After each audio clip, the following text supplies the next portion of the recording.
ইসলামী bank news top 10। নবনিযুক্ত প্রধান নির্বাচন কমিশনার ও 4 কমিশনার শপথ নেবেন আজ। সুপ্রিম কোর্টের জাজেস লাউঞ্জে শপথ বাক্য পাঠ করাবেন প্রধান বিচারপতি।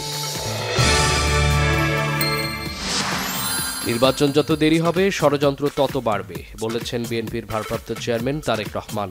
বললেন, নির্বাচিত সরকারই প্রকৃত সংস্কার করতে পারবে। ফ্যাসিবাদকে পরাজিত করার মূল নায়ক তারেক রহমান, তাকে দিয়েই দেশে ন্যায়ের রাজনীতি প্রতিষ্ঠা করা সম্ভব বলেছেন বিএনপি মহাসচিব মির্জা ফখরুল ইসলাম আলমগীর।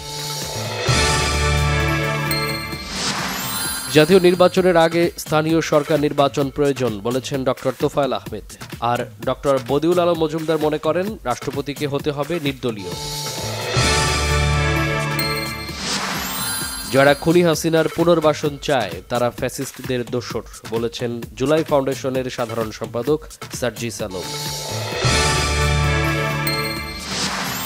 গণহত্যা চালানোর পরও যে দলটি ক্ষমা চাওয়া বা অনুশোচনা পর্যন্ত করেনি তাদের রাজনীতি করার অধিকার নেই বলেছেন বিজেপি চেয়ারম্যান আন্দালিব রহমান পার্থ।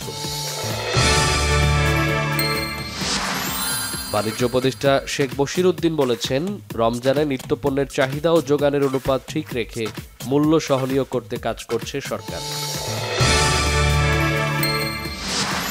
গাজীপুরের শ্রীপুরে পিকনিকের বাসে বিদ্যুতায়িত হয়ে ইসলামিক ইউনিভার্সিটির 3 শিক্ষার্থীর মৃত্যু। শব্দের চেয়ে 10 গুণ গতির ওরেশনিক হাইপারসনিক মিসাইল দিয়ে ইউক্রেনে নতুন করে হামলার হুমকি রাশিয়ার প্রেসিডেন্ট ভ্লাদিমির পুতিনের। 11 ডিসেম্বর শুরু হচ্ছে এনসিএল টি-20 লিগ। এই ফরম্যাটের উন্নতিতে প্রথমবার হচ্ছে এই আয়োজন। সিলেটে জাতীয় লিগের 8টি দল অংশ নিচ্ছে আসরে।